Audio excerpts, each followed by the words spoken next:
اعوذ باللہ من الشیطان الرجیم بسم اللہ الرحمن الرحیم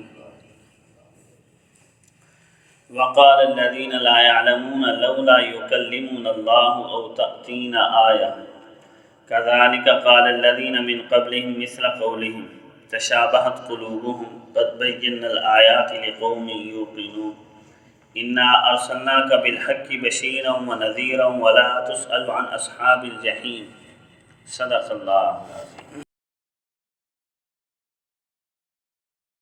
معزز سامعین، گزشتہ آیات میں اللہ رب العزت کی وحدانیت، اس کا لم یلد ولم یولد ہونا بیان کیا، اس کی قدرت اور اس کی خالق مالک ہونے کا تذکرہ کیا گیا۔ اب ظاہری بات ہے، جب اللہ رب العزت نے یہ نظام کائنات بنایا ہے تو اس کو چلانے کے لیے اپنے انبیاء اور سفراء کا سلسلہ دنیا میں جاری کیا، تاکہ انسان جو دنیا میں آباد ہیں ان کو بتایا جائے کہ اس طریقے سے اس دنیا کو چلاؤ گے تو اس میں خیر و برکتیں ہوں گی، اور اگر اس سے ہٹ کر چلاؤ گے تو فساد برپا ہو جائے گا۔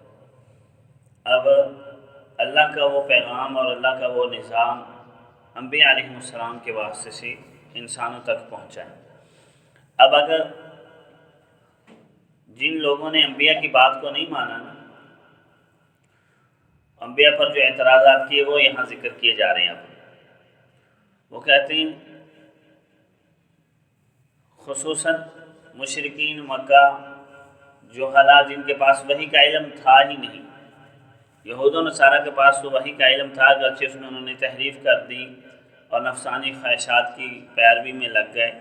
اب وہ جو نبوت سے آشنا ہی نہیں تھے تو وہ کہنے لگ گئے کہ اللہ تعالیٰ ہم کلام کیوں نہیں ہوتے، اللہ تبارک و تعالیٰ ہم سے ہم کلام کیوں نہیں ہوتے۔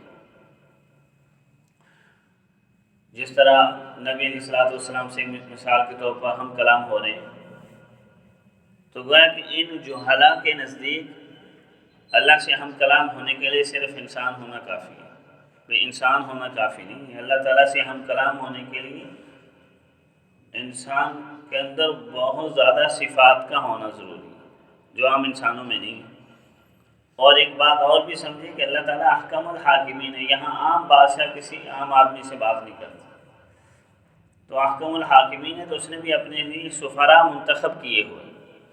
تو فرمایا وقال الذین لا یعلمون، اور کہتے ہیں وہ جن کے پاس علم ہی نہیں ہے، جو علم سے بہربر ہی نہیں ہے، یعنی خصوصاً وحی کے علوم سے۔ اور کیا کہتے ہیں لولا یکلمون اللہ، اللہ ہم سے ہم کلام کیوں نہیں ہوتے، اللہ ہم سے بات کیوں نہیں کرتا، یعنی ڈائریکٹ آپ کو اللہ تبارک و تعالیٰ اپنا حکم دے دیں، کیوں ڈائریکٹ دے دیں؟ یہاں تو عام آدمی بھی اس نے خادم نوکر چاکر رکھے ہوتے ہیں، ان کے ذریعے سے اپنے پیغامات دوسروں تک پہنچاتے ہیں، اللہ تعالیٰ تو احکم الحاکمین۔ پھر کہتے ہیں اوتاتینا آیا، ہمارے پاس کوئی بڑی نشانی کیوں نہیں آ جاتی؟ نشانی سے مراد یہاں ایک عظیم نشانی، ایسا معجزہ، ایسا واقعہ جس کے کو دیکھ کر ہم سب دنگ رہ جائیں اور دب کے رہ جائیں۔ بے زبردستی تو تمہیں مومن نہیں کرنا اللہ کی ذات میں، اگر اتنا بڑا ہی معجزہ تمہیں دکھا دیا تم دم بخود رہ گئے تو پھر تو جو آزمائش ہے وہ تو ختم ہو جائے گی۔ آزمائش تو یہی ہے کہ انسان اپنے اختیار سے انبیاء کی تعلیمات کو قبول کرے، اللہ رب العزت کے آگے سر و سجود ہو۔ جب کوئی اتنا بڑا ہی معجزہ دکھا دیا کہ انسان لاچار ہو گیا تو پھر تو وہ لاچار ہو گیا، پھر تو اختیار رہا نہیں۔ اللہ رب العزت چاہتے یہ ہیں کہ بندے اپنے اختیار سے اس کی ذات کی معرفت حاصل کریں اور انبیاء علیہ السلام پر اعتماد کرتے ہوئے سر تسلیم خم کریں، نہ یہ کہ کوئی نشانی اور بڑے بڑے معجزات دیکھ۔ اللہ تعالیٰ فرماتے ہیں کذالک قال الذین من قبلہم مثل قولہم، اسی طرح کہا تھا ان لوگوں نے جو ان سے پہلے گزرے ہیں، ان کی بات کی طرح وہ بھی یہی باتیں کرتے رہے۔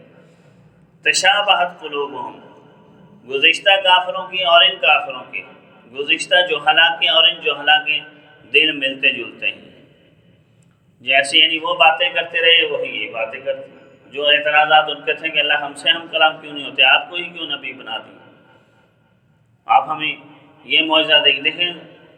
صالح علیہ السلام سے لوگوں نے مطالبہ کر دیا تھا کہ پہاڑ سے اٹھنی پیدا کر کے دکھائیں، تو یہ کفار ہیں، ان کے دل آپس میں ایک جیسے ہیں، ان کی سوچ ایک جیسی، کیونکہ علم سے تو آشنا ہے نہیں، تو اس وجہ سے ایک جیسی ہی باتیں، ایک جیسے ہی اعتراضات کرتے ہیں کہ ہمیں معجزات دکھا دیے جائیں ہمارے ساتھ۔